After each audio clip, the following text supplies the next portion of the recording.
Hey, thanks for dropping by and checking out this message. These lessons come from our Sunday gatherings at Victory Christian Church in Franklin, Indiana. Our 5th through 8th graders meet at 9 or 10:30 a.m. and our high schoolers meet from 6 to 8 p.m. If you find that this content brings value to your life, then please consider subscribing and hitting that bell so that you can be notified when we upload our next message. Our hope is that this video brings more clarity into your life as to who God is and what He wants for you in light of who Jesus is and what He's done for you.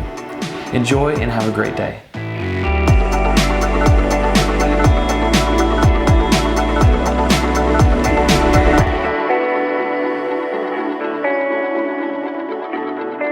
The good life, and we each want to live and have the good life, but how do we get there? And we've been talking about practical steps of things that you can do that are quick life hacks to allow you to have the good life. And don't we all wish that there were life hacks for everything?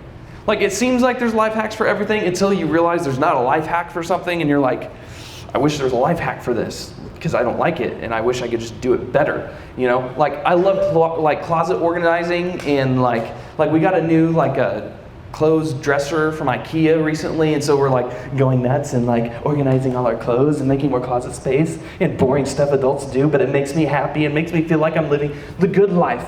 And there's things that, when there's life hacks, it makes life easier, and you're quicker to get to the good life. But if there's anything that we all remember that either holds us back or lifts us up, it's the words that people say to us. So touch somebody next to you and tell them the nicest thing somebody's ever said to you.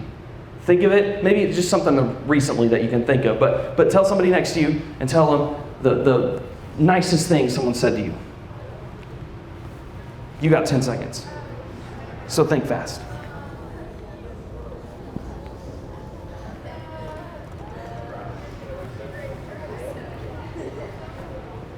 Okay. Now hold that thought. That might have been a little difficult because, see, you and I are the same. We think negative first. So go tell somebody next to you the worst or rudest or meanest thing anybody's ever said to you.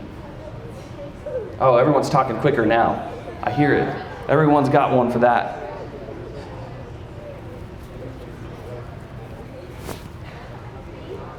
See, here's the fact of the matter. It is that words have so much power. I remember when I was in 8th grade. How many 8th graders we got in here this morning? You're like, yeah, I'm leaving in a semester. See ya. But when I was in 8th grade, I remember I got this haircut. I had long, wavy hair, and my school dress code was Zach, you need to cut your hair. You're gonna have detention by Monday. And I was like, oh, okay, fine. I guess we'll finally prioritize it and do it.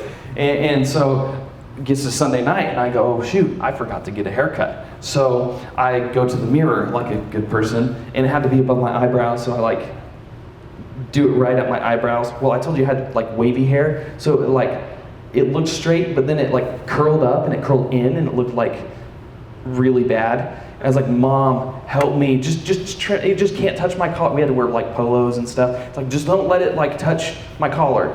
Just trim it. I'll go get it cut for real tomorrow, but just trim it. Well, my mom goes, oh, I got this. And she thinks she's some kind of hairstylist or something. And she's like, oh, well, that's not straight. Hang on, let me fix that. Oh, well, now this one's not. And then I'm like, this should be a quick 2-minute cut. Why am I still sitting here after 10 minutes? And she's like, okay, I'm done. Don't be mad. And I was like, so I go in the mirror, and I have this stupid bowl cut thing. My bangs are up to my head, and it's horrible, horrible. I was so embarrassed to go to school the next day. I don't think you recognize how much it scarred me. My mom still laughs at it and thinks it's funny. I'm like, it wasn't funny, Mom. It ruined my hair for the rest of the year. I had to go to get it cut, and the best they could do was practically buzz it and then leave a little bit in the front to gel up or whatever. And I remember going to school feeling super self-conscious about it. And I remember this jerkwad that was commenting to one of his friends dude, his hair makes him look like an idiot. And I remember those words to this day. Words have so much power. And I know that you guys can remember it because you can think of things that people have said to you or about you that you heard other people say that you're like, that hurts, like, but you don't react like an adult and say that hurts. You react by like either crying in a corner or like not talking to anybody or slamming your door or like just neglecting those people as much as you can, even though you've got like 4 classes with them and you just try to ignore them, right? And that's what we do, because words have so much power, and we just try to block it out and ignore them. See, and while it's easy to recognize the impact of other people's words have on us, it sometimes is difficult to recognize the impact of words that we have on other people. See, did you know that there's some studies done that the average person says between 7,000 and 20,000 words a day? Now, some of you speak way more than 20,000 words in a day, and you need to just control yourself. But some of you, like, you don't even say 7,000, and you need to, like, speak up and be a part of community sometimes. But the average person, 7 to 20,000 words. Now, obviously, we couldn't keep track of all the words that we said in a day. But you know, if we're not careful, some of those words, maybe we said fleetingly or without much purpose. And maybe the words that somebody else said to us really wounded us. But maybe sometimes we forget about the impact that our own words have on other people as well. We don't always use our words like they have power. We just use words because we're communicating. And sometimes we use words in a way that communicates hate, and sometimes we use words in a way that communicates love. But we don't often think about the impact our own words can have on others. Sometimes maybe we talk differently about somebody than we talk to somebody. Maybe there's that kid in our class that is just really easy to take cheap shots at and make fun of to like make yourself feel better. And so you'll do that with your friends, but then like when you're actually face to face with that person, you'll put on a nice face and they would never know that you said that thing about them. And so maybe you talk differently about somebody than you do to somebody. Maybe you have trouble with words when there's an argument or a fight. Maybe you use your words to win a battle. And so you cut somebody down in order to make a point.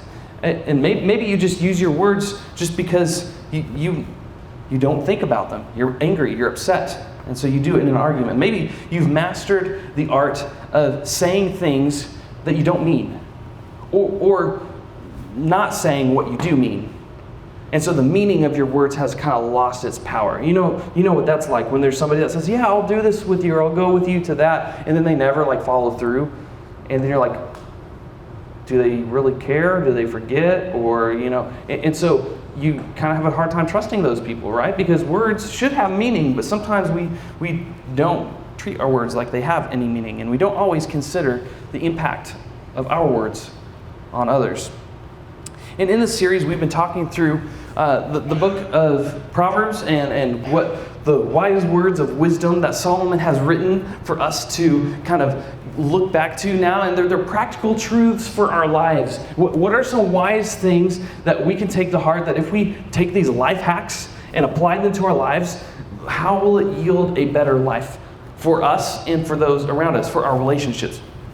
How many of you would like to have friendships and relationships and family relationships that like were awesome and you never fought, you got along, you just thought the best of each other, and when you had like trouble with each other, you gave each other the benefit of the doubt?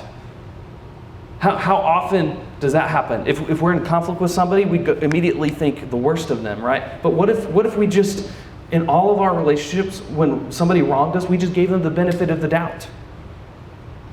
And what if, I know we all want relationships like that we care about, that they care about us, and that we can feel secure in. And so Solomon is writing, and he gives these wise words to us. We've been going over Solomon the last few weeks, and this is our last week, and this is what he says in the book of Proverbs, chapter 15, verse 1. He says, "A gentle answer turns away wrath, but a harsh word stirs up anger." Now, you don't need me to give you examples of that to know that it's true, because you've been in those situations before, right? Where, somebody has said something rude to you, and, you just kind of came back with a quick quip, and you just took a cheap shot back because you're feeling it in the moment, and then it made them more angry, and then they started saying more.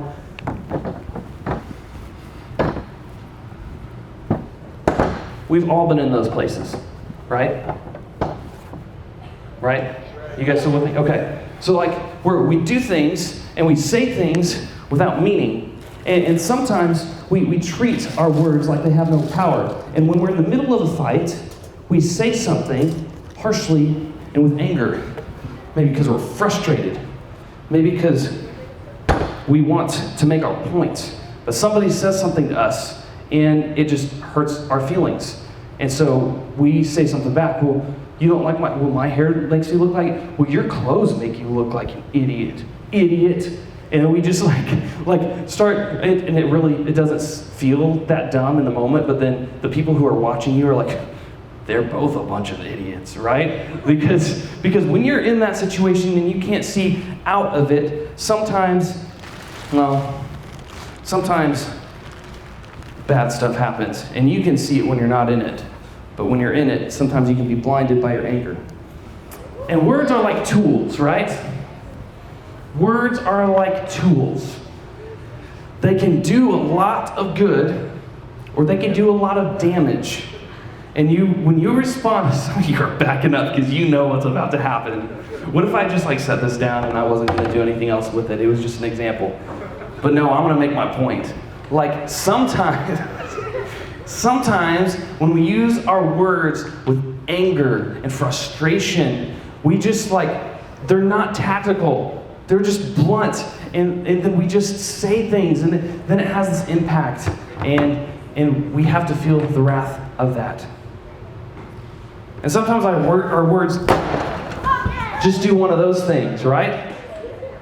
Not, anybody want some of this watermelon? Here, come on, have some watermelon. Watermelon! There you go. I Yep. take this chunk right here. Go for it. Anybody else wants any? Come on. Anybody? Okay. So words sometimes, gotta move myself. Words sometimes, yeah, it's kind of hard to eat. Just kind of scoop some off there if you can, you know. But when we say things out of anger, it sometimes doesn't really help a situation, does it? It's kind of hard to get anything out of it when it's all just, here's some more. Don't make a mess. Sometimes you get what I'm saying. When we don't use our words tactfully, when we use anger and frustration and tension, we do this. We can't really get much out of it. But what if there was a better way? What if we used a different tool when it came to our words? What if, instead of using anger or anything like that to make our point, what if we were a little more precise? Now, that hammer just smashed that into oblivion, and there wasn't it's hard to eat. You just were scooping it up, right? But what if you actually were more technical? Let's see if I can do this without it moving.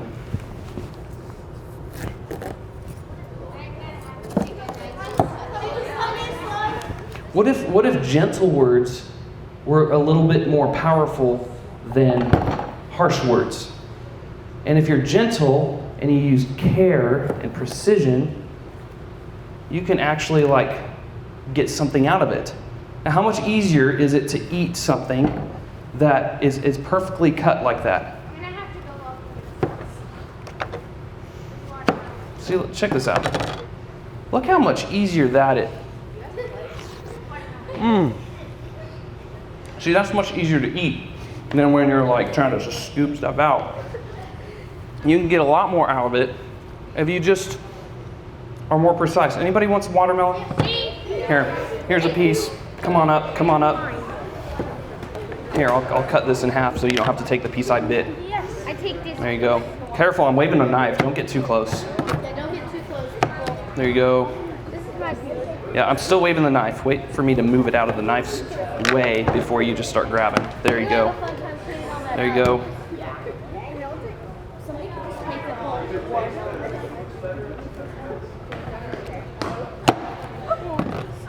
There you go. I don't have time to cut more, but maybe I'll cut some up while you guys are in small groups. Does that sound good? Okay. So Yeah, just careful with that. So you get what I'm saying, right? When you use your words and you use a better tool with your words, you can be a little bit more precise, and you can actually get something out of the conversation, and you can better a relationship. If you just like start swinging your words around like they have no power, then nobody's walking away from that conversation feeling any better. They're going to walk away with a bunch of watermelon all over themselves, right? Like, it just, you have the good life when you use your words like they have power, and you use them with more precision, and you use a fine hand, and a gentle answer will turn away wrath. Something that you both can get out of the conversation. When we respond harshly, the conflict gets more intense, but there's more power in a gentle response.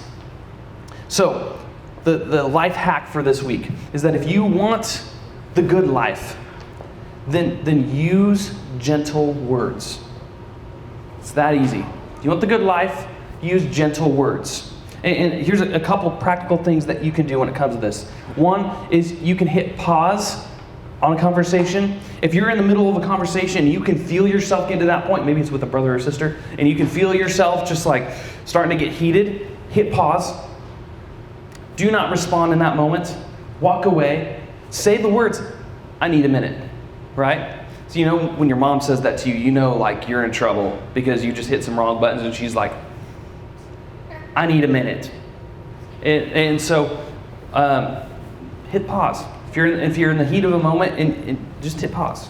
Go and think about it. Think about what you're going to say. And that leads us to the second one. And if you're in a conversation like that, use the words, I think, I feel. This is a counseling trick they teach you when you're counseling somebody. You say, like, teach people to say, I feel like that was hurtful. Rather than saying, you're mean, right? I feel like that's hurtful. I think that's not beneficial. I think that's not helpful, right? You can say that without making the other person be like the bad guy, but you're just making a comment about something they said. I feel like that's hurtful. Yeah. Or the third one is you can name what is bothering you, right? Like, is what somebody is saying or what somebody's doing, is a situation making you feel angry, sad, jealous, embarrassed, disappointed? Put a word on what you're feeling. If you can name what you're feeling before you even react to it, then what you're doing is you're teaching your mind to process something before you just react. Does that make sense? So name the feeling first and calculate how to respond. Otherwise, you will just respond and you haven't even diagnosed what you feel yet. So it's basically think first, act later. And then the last one, stop the back and forth. Like we talked about, when somebody says something to you and it hurts and you just shoot back and fire away with something else because you're angry and you're hurt and then you hurt them and then they just repeat and it goes back and forth and back and forth. Some of you got rivalries in your school with people because you've been fighting since the 4th grade about something stupid that's just blown up out of proportion, and maybe you just need to stop the back and forth and reach out a hand in friendship instead. So those are 4 practical things that you can do in order to use gentle words. If you want the good life, choose gentle words. And as you guys get ready to go to your small group, what's one thing that makes choosing gentle words difficult for you? And some of you've already been sitting there thinking about that while we've been talking, but what's one thing that makes using gentle words difficult for you? I'm going to pray, and then you guys can go in your small group. I'll cut up some more of this and then clean up this garbage. So, let's pray. Hey, hope you enjoyed this video. If you liked it, give it a thumbs up, and make sure you're subscribed so you're notified when we upload future videos. Have a great day.